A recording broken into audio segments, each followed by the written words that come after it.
In the heart of Ohio, where the buckeye trees stand tall and the spirit of camaraderie blankets the Ohio State University campus, the story of Greg and Michele Williams began.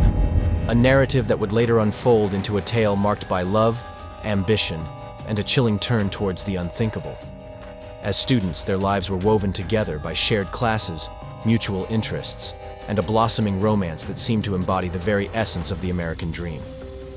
Greg, with his sharp mind for numbers, pursued an accounting degree, his sights set on a future of financial stability and professional acclaim. Michele, a creative soul captivated by the power of marketing, walked the halls with her own dreams, her notebooks filled with strategies and campaigns. Their love story, ignited in the bustling corridors and lush green spaces of the university, grew stronger with each passing day. They were the quintessential college sweethearts, their connection deepening amidst the backdrop of academic achievements and shared dreams. By the time Michele donned her cap and gown, their future together was not just a possibility. It was a plan set in motion, sealed with the promise of marriage in 1992. This union, celebrated by friends and family, marked the beginning of what many hoped would be a lifelong journey of happiness and mutual success. Greg and Michele, now bound by vows and shared aspirations, stepped into the world as partners, ready to take on the challenges and adventures that lay ahead. Their story, which started with textbook chapters and campus dates, had blossomed into a partnership that many envied, a partnership that promised to withstand the tests of time and fate. Yet beneath the surface of this seemingly perfect union, a complex narrative was unfolding. A narrative that would, in time, reveal that not all is as it seems, and that the path to realizing the American dream can sometimes take a dark and unforeseen turn. This was the beginning of Greg and Michele Williams' journey, a journey that would captivate and horrify as the depths of human emotion and the consequences of actions taken in the shadows came to light. After Greg Williams graduated from the Ohio State University, his resume was more than just a list of academic achievements. It was a testament to a journey marked by determination, ambition, and a profound sense of duty. From his early days as a competitive swimmer in high school, where he learned the value of discipline and the thrill of competition, to the pivotal moment he chose to serve his country in the U.S. Air Force, Greg's life was a series of deliberate choices that reflected his deep-seated desire to excel and contribute. His service in the Air Force was more than a commitment to his country. It was a period of growth, of understanding teamwork and leadership in ways only those who've served could truly comprehend. But Greg's ambitions extended beyond the military.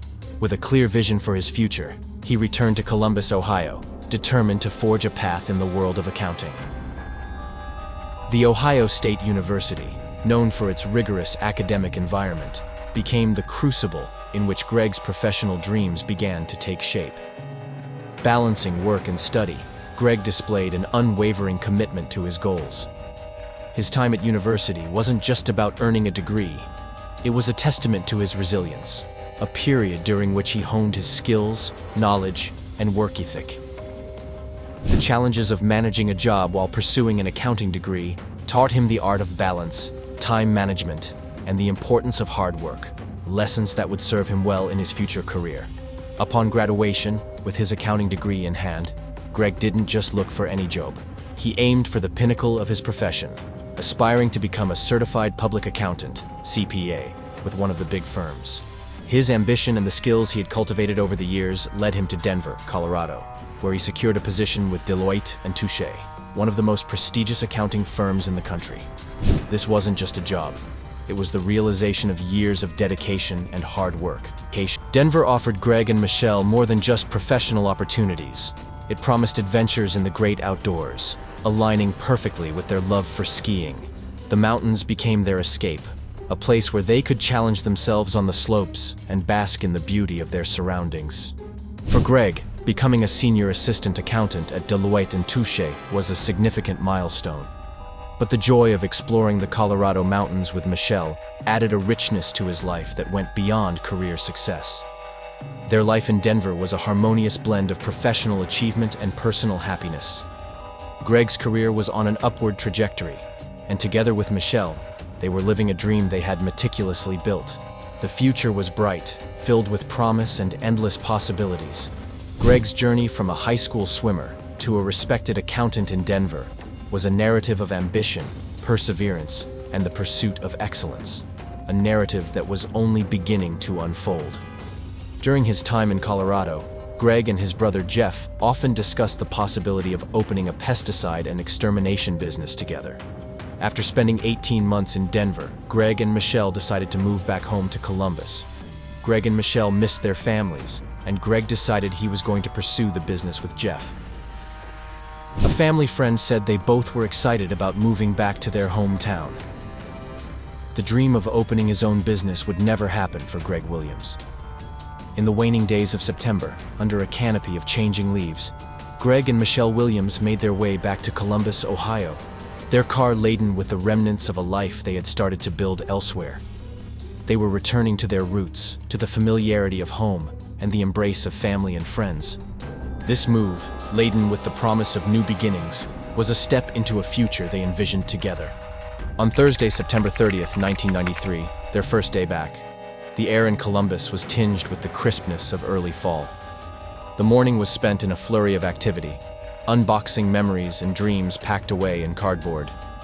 As the sun arched higher, casting short shadows on the lawn of their new home, Greg, wearied from the morning's exertions, sought refuge on the living room couch. The quiet of the house, save for the soft rustle of Michele moving about, provided a serene backdrop for a well-deserved rest. Greg closed his eyes, drifting into sleep with the ease of a man content with the direction of his life.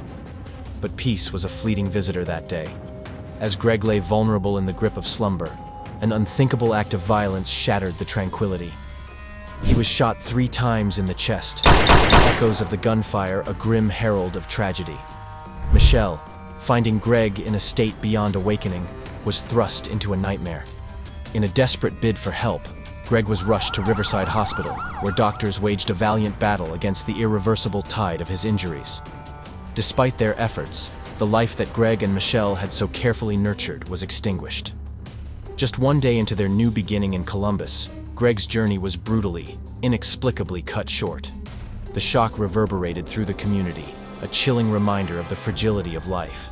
Friends, family, and those who had only just begun to weave their lives into the fabric of Greg and Michele's story were left grappling with disbelief and sorrow. The home that was meant to be a sanctuary for Greg and Michele's dreams became the backdrop for a tragedy that would forever mark the date of September 30th, 1993, in the annals of their lives. In the aftermath, the question of why loomed large, a shadow cast over the memories of a day that began with hope and ended with the irrevocable loss of Greg Williams. In the immediate aftermath of the tragedy that befell Greg Williams, Michele painted a vivid picture for the police. A mysterious assailant, garbed in a maintenance uniform and armed with a tool belt, inexplicably invading their home to commit a heinous act before fleeing into the unknown. Her account, delivered amidst the chaos of grief and shock, initially painted a scene straight out of a suspenseful crime drama, where random acts of violence shattered ordinary lives. However, as the investigation unfolded, the narrative Michele provided began to show cracks, much like the fragile veneer of a story too hastily concocted. Conflicting accounts emerged from Michele's own words.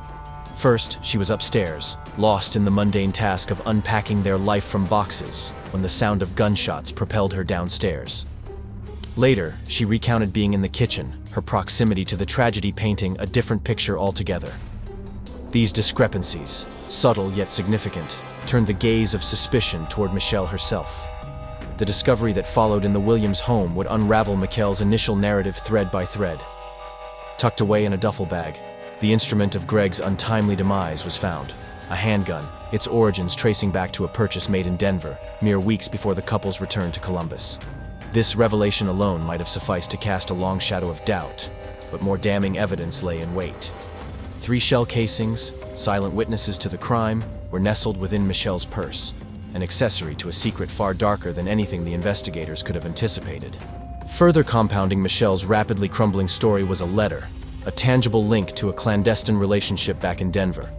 The man at the other end of this secret correspondence was swiftly ruled out as a suspect, yet his existence added another layer of intrigue to the case. But perhaps the most chilling piece of evidence was a magazine discovered among Michele's possessions. Paladin Press was no ordinary publication. It was a guide to the darker arts of existence, assassination techniques, identity changes, and poisons. The content, so starkly at odds with the life Michele purported to lead, suggested a premeditation so cold, so calculated, it sent shivers down the spine. Piece by piece, the puzzle came together, each element pointing to a conclusion the investigators wished they could avoid. Michele Williams, once seen as a grieving widow, emerged in a new light, as the architect of her husband's demise. The evidence spoke of a premeditated murder, a plan executed with chilling precision. The motive lay obscured among the web of lies and half-truths, but the facts were irrefutable. In a story where love and death entwined, Michele played a role far removed from the innocent bystander she initially portrayed. The tragic end of Greg Williams was not the result of a random act of violence, but the final act in a play directed by Michele, where ambition, betrayal, and a quest for freedom from an unseen yoke drove her to the unthinkable. The only question that remained was, why would Michele murder Greg? Greg was an easygoing, kind person. If Michele wanted a divorce, he would have been sad, however. He also would have wanted her to be happy. He would have agreed to the divorce. The motive became clear after investigators looked over Greg's insurance policy with his former employer. Police learned that the shooting took place just 10 hours before Gregory's life insurance policy was set to expire. Michele was the sole beneficiary of Gregory's life insurance policy worth $300,000. Michele was arrested for Greg's murder. Officers accused her of being a bad actress when she feigned illness 5 times during her vastly publicized arrest.